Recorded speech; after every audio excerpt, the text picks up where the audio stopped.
Hello and welcome back guys. मैं जुगल आर्य आप सभी का एक बार और अपने यूट्यूब चैनल में हार्दिक स्वागत करता हूं। यहाँ वीडियो में लेकर आया हूं कक्षा 10वीं गणित प्रश्न पत्र 2024 का पेपर है, उसके लिए महत्वपूर्ण क्वेश्चन आपके लिए लेकर आया हूं। वीडियो के अंत तक बने रहें ताकि आपके सारे डाउट्स क्लियर हो सकें। यदि आपने हमारे चैनल को सब्सक्राइब नहीं किया है, चैनल को सब्सक्राइब कर दे, बेल आइकन को प्रेस कर दे ताकि नए वीडियोज़ की अपडेट आपको मिलती है। इस वीडियो में हम अध्याय 4 पढ़ने वाले हैं। इसके पहले हमने 3 अध्याय तक पुराने वीडियो में कवर कर लिए हैं। वह वीडियो देखने के लिए हमारी डिस्क्रिप्शन बॉक्स में जाकर आप उन वीडियो को देख सकते हैं। तो पहला वाला क्वेश्चन हम देखते हैं। द्विघात समीकरण ax का square plus bx plus c के मूल ज्ञात करने का सूत्र आपका x बराबर -b + -b² - 4ac और इसी में सन में आया था आपका विविध कर का। तो विविध कर d बराबर b² - 4ac। अब विविध कर के मूलों की जो प्रकृति होती है वो होती है d बड़ा है तो मूल वास्तविक और आपके असमान होंगे, d छोटा है तो मूल अवास्तविक और असमान होंगे, और d बराबर है तो मूल वास्तविक और समान होंगे। फिर द्विघात समीकरण x² - 4ac का विविध कर ज्ञात करना है, तो विविध कर का सूत्र आप लगाएंगे, इसका विविध कर 0 प्राप्त होगा। सारे के सारे क्वेश्चन पेपर प्रीवियस ईयर के हैं। यह क्वेश्चन पेपर आप देखकर सॉल्व कर कर जाएं और एग्ज़ाम को दें ताकि आपके अच्छे मार्क्स गेन हो सकें। यदि आप ax का स्क्वायर bx प्लस c का विविध कर का मान 0 है तो द्विघात समीकरण के दो मूल वास्तविक और बराबर होंगे। द्विघात समीकरण का मानक रूप है ax का स्क्वायर माइनस b।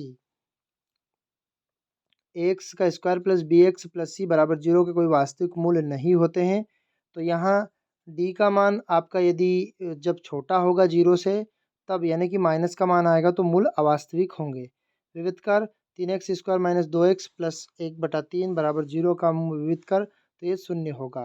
किसी द्विघात समीकरण के अधिक से अधिक मूल हो सकते हैं, तो 2x x माइनस 1 के मूल x बराबर 0 और x बराबर 1 होंगे।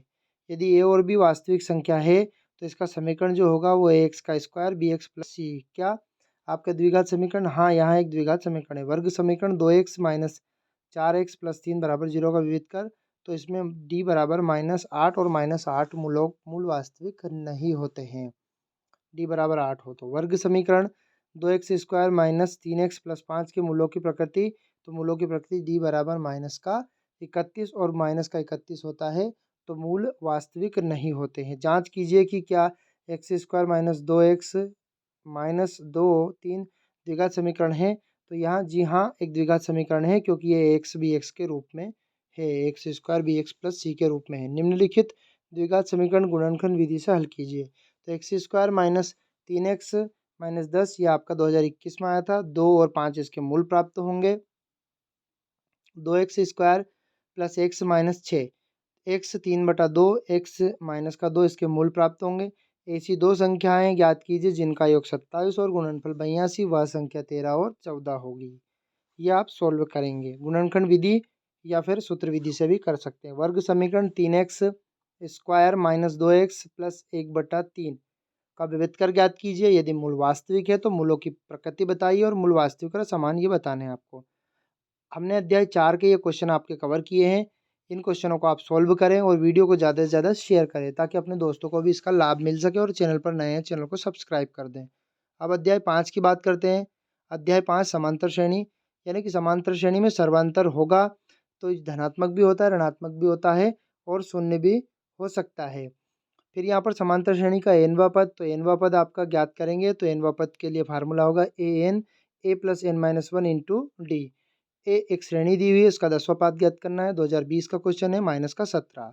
एपी फिर एक श्रेणी दी है 12 7 2 माइनस 3 का सर्वांतर माइनस का 5 प्राप्त होगा। 2021 में यह क्वेश्चन आपका आया था। फिर अगला देखते हैं छठा वाला क्वेश्चन, 5वां 11वां पद 22 है, और छठा वाला क्वेश्चन आपका 3/2 1/2 माइनस का 1/2 माइनस का 3/2 का सर्वांतर होगा तो माइनस का 1। 2019 में यह क्वेश्चन आया। यदि प्रथम पद ए और सर्वांतर डी, तो एनवा पद ज्ञात कीजिए। तो A plus n-1 into D 2022। A P 5 10 15 का 10वां पद 50 होगा।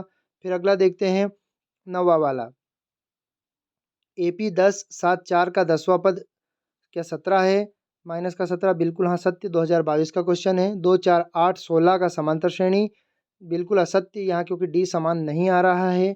एपी के प्रथम एन पदों का योग ज्ञात करने का सूत्र 2023 में पूछा था। एस एन बराबर एन बटा दो ए एन माइनस वन। एक सूत्र आपका अंतिम पद यदि होता है तो वहाँ भी एन बटा दो एस एन बराबर ए प्लस एल, डायरेक्ट वो अंतिम पद और प्रथम पद होता है तो वो निकाल सकते हैं। फिर अगला देखते हैं क्वेश्चन। आपका माध्य ज्ञात करना है, सभी पदों को जोड़कर उनमें भाग लगा देंगे। संख्या का तो 5 5 3 15। 2019 में यह क्वेश्चन आया था। समांतर श्रेणी का व्यापक रूप होता है ए प्लस डी, ए प्लस 2D, ए प्लस 3D। ये समांतर श्रेणी का व्यापक रूप 2020 में यह क्वेश्चन आया था। फिर 14 क्वेश्चन देखते हैं। एपी माइनस का आपका हो जाएगा 5, माइनस का 1 3 7 के लिए प्रथम पद ए और सर्वांतर डी, तो प्रथम पद ए बराबर 5 और सर्वांतर डी बराबर 4 हो जाएगा। फिर अगला देखते हैं समांतर श्रेणी 2 7 12 के 10 पदों का योग, तो एस 10 बराबर 245। जांच कीजिए कि यह श्रेणी एपी है, तो घटा के देखते हैं सर्वांतर डी समान आता है, तो यह श्रेणी आपकी एपी है। 2023 में यह क्वेश्चन आया था। एपी 3 8 13 18 का कौन सा पद 78, तो 16वां पद। फिर 18वां क्वेश्चन है एपी 3 15 27 और 39 का कौन सा पद उसके 54वें पद से 32 अधिक है। सीबीएसई में आपका यह आपका आया था 2007 में, तो 65वां पद। उस एपी का 31वां पद ज्ञात कीजिए जिसका 11वां पद 38 और 16वां पद 73 है। 2019 और 21, तो एपी का वह 31वां पद होगा। 10 और 250 के बीच की 4 की गुणज संख्या n बराबर 60 होगी। 2020 4 से कट जाए जो 10 और 250, यानी कि 10 के बाद आपका 12 कटता है, 4 से 12 के बाद 16 कटता है, तो इसी प्रकार से आपको लिखना है। फिर आगे देखते हैं 2 अंकों वाली कितनी संख्याएं 3 से विभाजित हो सकती है, तो 2 अंकों वाली आपकी 30 संख्याएं जो 3 से विभाजित होती है, यानी कि 12 12 के बाद 15 जो कि 3 से कट जाती है। फिर एपी एपी के ये क्वेश्चन मैंने आपके जो समांतर श्रेणी के दिए हैं, ये क्वेश्चन आपके महत्वपूर्ण और मोस्ट इंपॉर्टेंट क्वेश्चन है। आई होप इनको आप सॉल्व करके जाएंगे। 21वां क्वेश्चन एपी का, 22वां 23वां, और ज़्यादा से ज़्यादा नंबर आप गेन करेंगे। फिर आपका अध्याय 6 है जिसका नाम है ट्रायंगल। आपने अध्याय 5 कवर करने के बाद अध्याय 6 देखते हैं। अध्याय 6 का जो क्वेश्चन है, एक त्रिभुज है ABC और एक त्रिभुज है BDE के दो समद्विबाहु त्रिभुज इस प्रकार है कि D आपका भुजा जो BC के मध्य बिंदु हैं जिसके क्षेत्रफल 4:1 हैं। ठीक है, तो ये क्वेश्चन आपका 2020 में आया था। सभी वर्ग सर्वांग सम बहुभुज है, समरूप होते हैं। प्रत्येक वर्ग समरूप होते हैं। सभी वृत्त समरूप होते हैं। सभी समबाहु त्रिभुज समरूप होते हैं। समकोण त्रिभुज का सूत्र है आपका 1/2 आधार गुणित ऊंचाई। समरूप त्रिभुज के क्षेत्रफल सदैव बराबर होते हैं, बिल्कुल असत्य, ये आपका असत्य बात है। समरूप त्रिभुज के क्षेत्रफल कभी भी बराबर नहीं हो सकते। दो समरूप त्रिभुज की संगत भुजाएं समानुपाती होती है, बिल्कुल होती है, क्योंकि सर्वांग सम जो समरूप त्रिभुज होते हैं वो समानुपाती होते हैं। दो समरूप त्रिभुज के क्षेत्रफल का अनुपात उनकी संगत भुजाओं के अनुपात के बराबर होता है, बिल्कुल सही है। 2019 पाइथागोरस प्रमेय को बोधायन प्रमेय के नाम से जाना जाता है।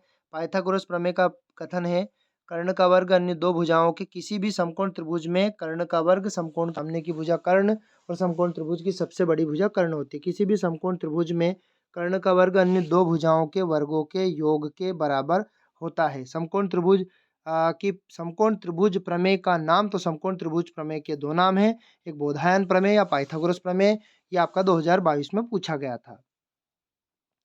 थेल्स प्रमेय, तो थेल्स प्रमेय का एक और नाम है आधारभूत समान अनुपातिक प्रमेय। 21 और 23 का क्वेश्चन है, इसका कथन मैं आपको एक्सप्लेन कर देता हूँ।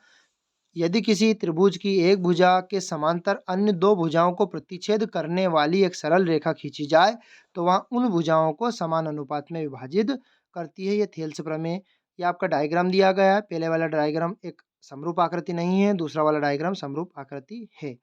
फिर यहाँ पर देखते 13वां क्वेश्चन, भुजाओं की समान संख्या वाले दो बहुभुज समरूप होते हैं यदि उनके संगत कोण बराबर होने चाहिए, उनकी संगत भुजाओं के अनुपात समान अनुपात में होने चाहिए। यह शर्त है आपकी 2022 की। यह क्वेश्चन आपका आया था। आकृति दी हुई है, आकृति थेल्स प्रमेय से बनानी है और ए का मान आपको ज्ञात करना है। अब 15वां क्वेश्चन है आपका, लंबाई 6 मीटर वाले एक ऊर्ध्वाधर स्तंभ की भूमि पर छाया की लंबाई 4 मीटर है जबकि उसी समय एक मीनार की छाया की लंबाई 28 मीटर है, तो मीनार की आपको ऊंचाई ज्ञात करनी है। तो मीनार की ऊंचाई 42 सेंटीमीटर। आप डायग्राम बना के इसको सोल्व कर सकते हैं। अब इस सोल्व क्वेश्चन को देखते हैं। दी गई आकृति में आपका कोण P ज्ञात करना है और आपको संगत आकृति लगाकर आपका ज्ञात करना है। अब यहाँ पर हमने इस वीडियो और इस चैप्टर का अंतिम क्वेश्चन है, इस क्वेश्चन को आप सॉल्व करें, हल करें। 2022 का क्वेश्चन है। आई होप आप करेंगे। वीडियो के अंत तक बने रहें, उसके लिए धन्यवाद।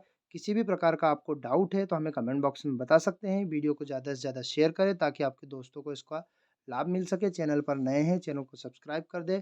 पुराने वीडियो देखने के लिए हमारे चैनल में जाकर पुराने वीडियो आप 10th के भी देख सकते हैं, जिसमें प्रीवियस ईयर के पेपर भी आपको मिल जाएंगे।